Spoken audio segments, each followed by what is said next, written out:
El tema de los precios tuvo una alza muy fuerte como consecuencia así de la suba del dólar.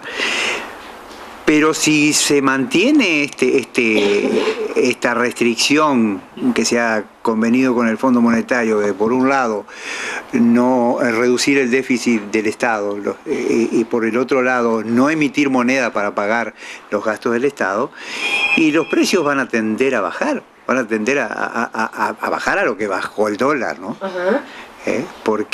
Pero a su vez el comerciante básicamente está obligado porque tiene que vender. El problema es que muchos, por un lado, se estoquearon para cubrirse de la inflación, pero por otro lado están con un stock de precios altos, y bajar significa perder. Claro. Entonces esa complicación es lo que demora un poco la regularización de los precios. Que lo cumplan es otra cosa, porque hasta ahora nunca cumplieron absolutamente nada.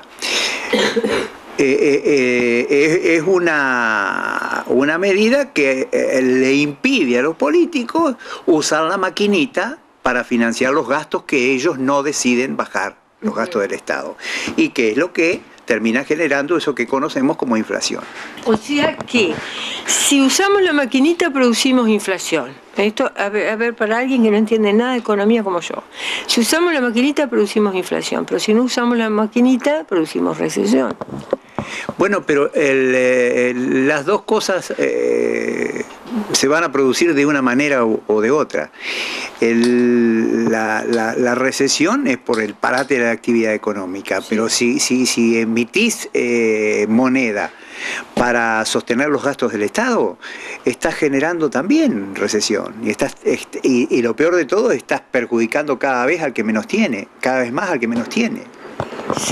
Dicen que esta va a ser la peor inflación en los últimos 27 años, la que se va a producir en el año, digamos, ¿no?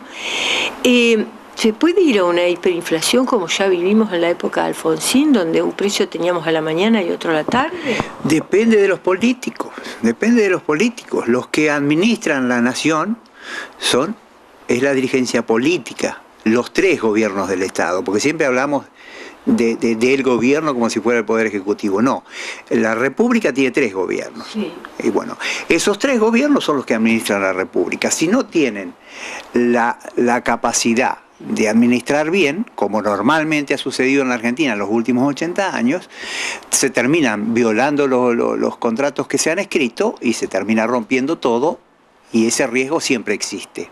Hasta ahora se está cumpliendo. Sí. Ahora, ¿quién nos asegura que la dirigencia argentina no va a saltar el cerco una vez más? Nadie. ¿Usted cree que el año que viene va a ser mejor?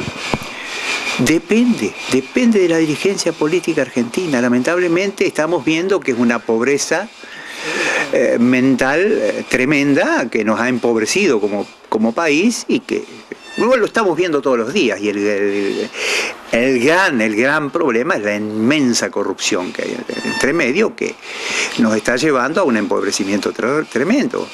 Lo estamos viendo todos los días.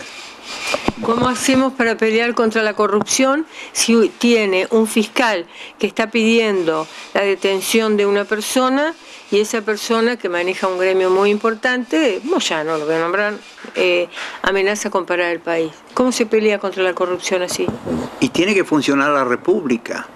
La Constitución establece que todos somos iguales ante la ley. Ese es un principio fundamental para el funcionamiento de la República. Si las instituciones no funcionan y no todos somos iguales ante la ley, y entonces la República no funciona y estamos como estamos.